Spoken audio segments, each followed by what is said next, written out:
বিয়ের পর একটা মেয়ের পুরোটা সকালই শুরু হয় কাজের মধ্য দিয়ে, রান্নাঘরের মধ্য দিয়ে। তারপরও দিন শেষে তাকে শুনতে হয় সারাদিন বাসায় বসে কি করো, শুধু তো রান্না করো, খাও আর ঘুমাও। এটা হয়তো প্রত্যেকটা মেয়েরই শুনতে হয়, আমার একার না। তো যাই হোক, হ্যালো এভরিওয়ান, আসসালামু আলাইকুম। কেমন আছেন সবাই? আশা করি সবাই ভালো আছেন। আমরাও আলহামদুলিল্লাহ অনেক ভালো আছি। তো আজকে সকালবেলাটাও এই যে রান্নাঘর থেকেই শুরু হয়েছে। সকালবেলা ঘুম থেকে উঠেই আসছি নাস্তা বানাতে। নাস্তা হিসেবে আজকে রুটি আর ভাজি করব, যেহেতু বাসায় কয়টা আটা আছে অনেক দিনের, নষ্ট হয়ে যাচ্ছে, যার কারণে ভাবলাম যে রুটি করে তারপর ভাজি করে খেয়ে ফেলি। আর রুটির সাথে আলু ভাজিটা আমার হাজবেন্ডের অনেক বেশি পছন্দ, তাই আর কি আলু ভাজি করলাম। তো আলু ভাজিটা অন্য চুলায় নামিয়ে দিয়ে এদিকে রুটিগুলো সব বেলা শেষ, তো এগুলোকেও এখন ভেজে নিব।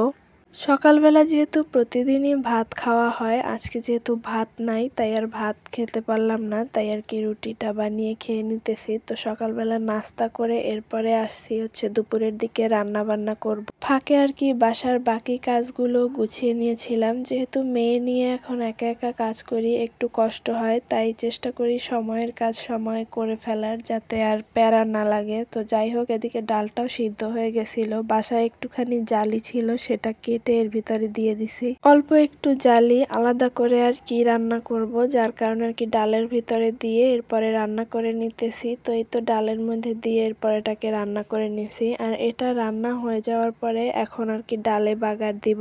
এই তো কড়াইতে পরিমাণ মতো তেল দিয়ে তার মধ্যে কয়েকটা শুকনো মরিচ দিয়ে তারপর পেঁয়াজ কুচি দিয়ে এটাকে ভালোভাবে ভেজে নিব। প্রতিদিন রান্না বান্না করতে এখন আর একদমই ভালো লাগে না, মন চায় কেউ যদি রান্না বান্না করে দিত, বসে বসে খেতাম, তাহলে আর কি ভালো লাগতো। তো তারপর তো কিছুই করার নাই, রান্না করে খেতেই হবে। তো যাই হোক, এদিকেই তো পেঁয়াজটা ভাজা হয়ে গেছে, এবার যে ডালটা রান্না করছিলাম সেটা এর ভিতরে দিয়ে দিছি।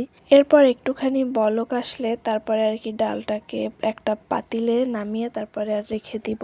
এরপরে যে মাছ ভুনা করব, সে মাছটাকে আর কি ভেজে নিব। আজকে এখানে 4 পিস পাঙ্গাস মাছ নিয়েছি, যেহেতু বাসায় 2 জন মানুষ আর আমার মেয়ে অত বেশি খায় না, ও যদি খায় এর থেকে অল্প একটু খাবে, তো তার কারণে আর কি 4 পিসই নিয়েছি, এতেই হয়ে যাবে। দেখা যায় এটাও থেকে যায়, কারণ মাঝে মাঝে একদমই খেতে মন চায় না, তখন শুকনা মরিচ দিয়ে ভাত খেয়ে নেই, কারণ মাছ টাছ খেতে এখন আর একদমই ভালো লাগে না। তো যাই হোক, মাছটাকে ভালোভাবে ভেজে এরপরে তুলে রেখেছি। এবার এখানে সব মশলা দিয়ে এটাকে ভালোভাবে কষিয়ে তারপর এর মধ্যে পরিমাণ মতো পানি দিয়ে দিব। আর এই ঝোলটা ফুটে উঠলে এর ভিতরে মাছগুলোকেও দিয়ে দিব।